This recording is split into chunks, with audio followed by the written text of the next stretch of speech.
এই জঙ্গলে নাকি নামাজ পড়লে মানুষ মারা যায়। আজকে আমি এই জঙ্গলে নামাজ পড়বো আর দেখবো আমার কি হয়।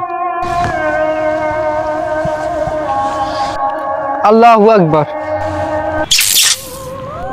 আমার পিছে মনে হয় শয়তান আসছে। আজ করে আমি উচিত শিক্ষা দিব। আসসালামু আলাইকুম রহমতুল্লাহ। আসসালামু আলাইকুম রহমতুল্লাহ। এই শয়তান দাঁড়া। তুই এখানে কেন নামাজ পড়তেছস? তোকে আমি মেরে ফেলবো। তুই আমাকে কি মারবি? তার আগে আমি তোকে মেরে ফেলতেছি। বিসমিল্লাহ মানে। না না, তুই আমাকে মারিস না।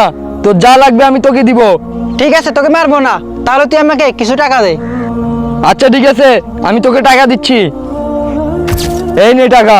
ঠিক আছে, তুই আজকের মতো বেঁচে গেলি, তবে আমি তোকে যখন ডাক দিব তখনই এসে হাজির হতে হবে। আজকের মতন গেলাম। ঠিক আছে। আচ্ছা, আমার তো সব টাকা শেষ। আমি এক কাজ করি, ওই শয়তানকে ডাক দি, আমি ওর কাছ থেকে এক বস্তা টাকা নিয়ে ফেলি।